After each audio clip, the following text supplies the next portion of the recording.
What's going on, everybody? Welcome to episode 50 of my 2025 bodybuilding prep series, where I am currently on a fat loss, emphasized, cutting, focused, get shredded mesocycle. It's a 6-week mesocycle I'm doing right now, and we are, as of filming this, I am currently in week 3, but this session was actually from week 2, so I'm a little late on filming this one, but that's okay. It was only, it was 3 days ago, so it's still pretty fresh on my brain. Now, I'm starting off here. You might notice something if you've been watching Keeping Up with the Series, that I got those Versa grips on, and it's for a pushing movement. Did I just forget, or maybe I did some calf raises, barbell calf raises before this, but no, actually I did not forget. And we'll also not be doing markers of hypertrophy stimulus because it is 3 days later. But the reason for the Versa grips being on me there is because I was mentioning that I had been having some wrist pain, and it's pretty much, I can still feel it a little bit. Whatever I did that first time, that pull session where I used the Versa grips on pull-ups, dude, I really did a number to my wrist, especially my left wrist on that one. So yeah, that was pretty bad. Won't be doing that again, but I threw the Versa grips on just to get it. Almost as acting kind of the way a belt does for your midsection, except in this case it's on the wrist. I'm just compressing the fascia and musculature and tendons and all that stuff. I'm kind of compressing it and providing a little bit of external stability, and it actually did.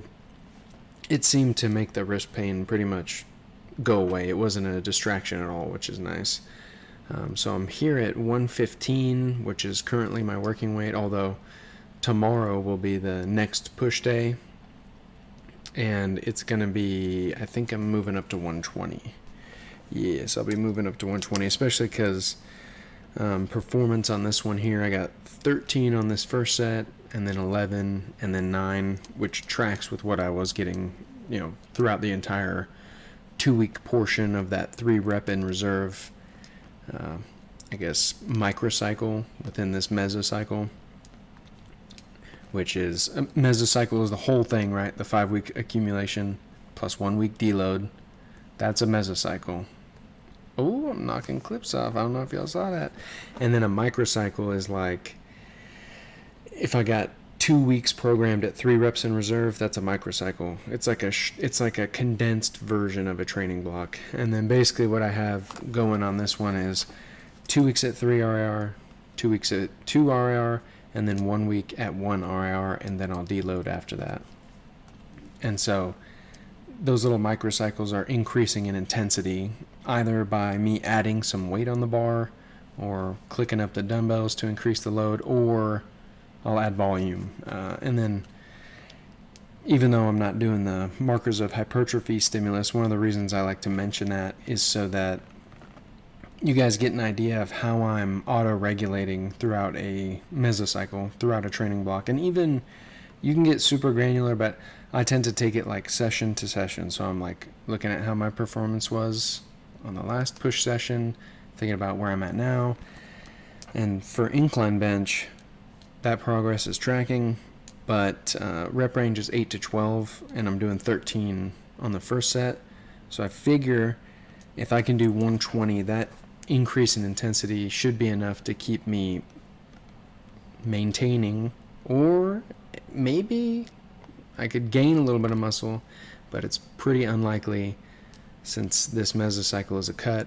I'm 250 calories under my basal metabolic rate right now, so it'll be unlikely for me to gain any serious mass. But novel stimulus, if it is robust enough, you could the idea of recomposition is kind of the idea that you can lose fat and gain muscle at the same time. It's usually reserved for people who are new to hypertrophy workouts, And I'm still kind of a beginner, but I don't know. There's no way for me to definitively say, but here's to hoping, right? So yeah, let's go ahead and put that in for 15-degree incline bench for tomorrow, which will be episode 53. This is episode 50 we're reviewing right here. So we'll keep the same volume, 3 sets, 8 to 12 reps, but we'll increase the load from 115 to 120. And then what I'm going to do is aim to hit 13, 11, and 9 again. And that is an increased intensity because the load is greater. So that will do us well there for incline bench. So now we moved on over here to seated dumbbell shoulder press, and we did that increase. Yep, we increased the load from 20 pounds in the first week of this mesocycle up to 25, and it feels so much better. The resistance is a lot better. Like it's feeling like my side delts are being recruited a lot more than they were when I was using 20 pounds, even though the reps are fewer in number. The stimulus is feeling a little bit more robust on that, so I'm very happy with that. Performance-wise, I think this is a warm-up set, but I got 17 on my first working set, then 15, then 13, and that tracks with the previous session at 3 RIR, so that's looking good there. The only thing I did put on my logbook here is I put 2 to 3 RIR, so at least one of these sets probably felt a little closer to failure. And I've mentioned before, these little variations day to day, this stuff happens. Same with like your weight. You could be at a place of higher stress right now, or you could be feeling great and really crush your workout, or maybe you're having to work out at a different time. And there's a lot of varying frequency in patterns of bodily functions like hormones and cortisol, like stress hormones and stuff like that, the way that they're released in the body, and then of course there's stimuli in your environment that can cause changes. So basically all of that to say, stuff changes sometimes, and so your performance is probably going to change a little bit, as long as it's not significant and it's enduring. So an example would be, I think this should be the actual first set here. So let's say the last 3 sessions of this meso, I got 17 on my first set, and I was using 25 pounds every time. Let's say I can only get like 13 here, right? And then I'm like, oh damn, like that was really hard. I was like almost at failure and I only got 13 reps. That's kind of crazy. Let's see what happens on the next set. And then the next set you get like 10 reps. Okay, and that's a significant performance decrease. If you're not like suffering from pain or injury or something like that, or some other factor that's intervening right away, that's something you should identify, and then complete your workout. There's no need to throw it all in the trash unless you're just feeling absolutely horrible and you have to throw the whole thing away. But ideally you would do another session the next program time, whenever it's time to do this shoulder press again, and then